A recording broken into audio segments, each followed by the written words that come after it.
السلام علیکم۔ میں یہ چاہتا ہوں کہ آج ایک بڑی اہم چیز آپ کے ساتھ شیئر کروں۔ دیکھیے، ہمارے ہاں اعمال کی اس دین میں بڑی اہمیت ہے، ہمارے دین میں، اور ہم بھی اس کو بڑا زیر بحث لاتے ہیں، اس لیے کہ ہمارے ہاں مسلمان ہونا نجات کے لیے کافی سمجھا جاتا ہے، قرآن مجید کی بعض آیات کی روشنی میں اور احادیث کی روشنی میں۔ لیکن میں آپ سے آج ایک بالکل برعکس بات کی طرف توجہ دلانا چاہتا ہوں، جس سے قرآن مجید کی وہ آیات اور خاص کر وہ احادیث بھی واضح ہو جائیں گی۔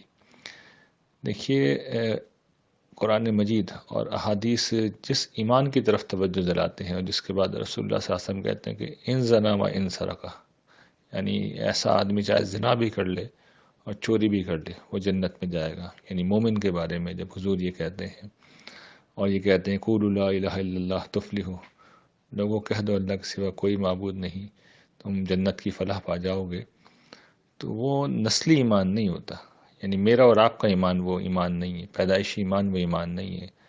وہ میرا اور آپ کا ایمان بھی ہو سکتا ہے، شرط یہ ہے کہ ہم صحابہ اکرام کی طرح اپنے تعصبات سے ٹکرا کر سچائی کو، حق کو قبول کریں۔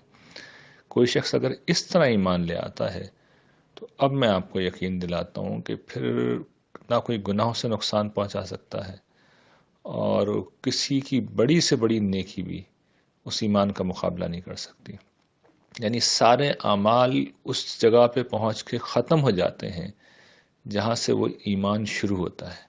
ساری زندگی تہجد کوئی شخص پڑھ رہا ہو، ساری زندگی کوئی شخص روزے رکھ رہا ہو، ساری زندگی انفاق کیا، ساری زندگی جہاد کیا اس نے، لیکن اس نے ایمان کی جستجو نہیں کی۔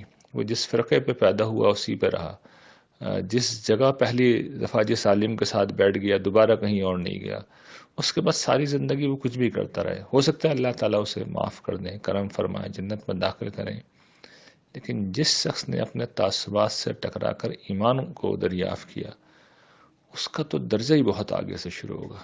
آپ اندازہ نہیں کر سکتے کہ پھر اس کے درجات کیا ہوں گے۔ تو یہ ایمان ہے جس کی ہمیں جستجو کرنا چاہیے، کہ سچائی ہم ہر حال میں قبول کریں گے، چاہے میرے فرقے کے خلاف ہو، چاہے میرے تعصبات کے خلاف ہو، چاہے میرے اپنے نظریات کے خلاف ہو۔ میرے نزدیک خدا اہم ہے اور اس کی بات ماننا اہم ہے۔ یہ ایمان ہے جس کی بشارتیں پھر وہ رسول اللہ صلی اللہ علیہ وسلم نے دی ہیں۔ تو یہ ایمان اگر پیدا ہو جاتا ہے تو کوئی عمل اس کا مقابلہ نہیں کر سکتا۔ اس ایمان کی ہمیں جستجو کرنی چاہیے، خواہش کرنی چاہیے، اور اس کو لانا چاہیے۔ اس ایمان کو ایک دفعہ آپ لے آئیں تو آپ اندازہ کیجئے کہ پھر آپ کے درجات وہاں سے شروع ہوں گے جہاں پر بڑے سے بڑا آدمی اس امت کا جو آپ کو نظر آ رہا ہے، جو کسی خاص فرقے پہ ہوگا، اور بڑی اس نے جو بھی آپ سمجھیے کہ نیکی کا آپ تصور کر سکتے ہیں، جو بھی آپ کے ذہن میں آ رہا ہے، جو آدمی آپ کے ذہن میں اس امت کا بڑے سے بڑا آ جائے اور وہ ایک خاص فرقے کا مقلد ہے، میں آپ کو یقین دلاتا ہوں کہ آپ ایک عام سے انسان، معمولی سے انسان، قیامت کے دن اس سے بہت آگے کھڑے ہوں گے، اس لیے کہ ایمان کا مقابلہ کوئی نہیں کر سکتا۔ اور ایمان کیا ہے؟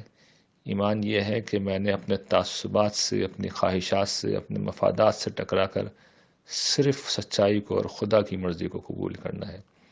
اس ایمان کو اختیار کر لیجئے، آپ انبیاء، صدیقین، شہداء اور صالحین سے بھی ان کے ساتھ کھڑے ہوں گے، اور عام مسلمانوں سے بہت آگے کھڑے ہوں گے۔ جزاکم اللہ خیرا۔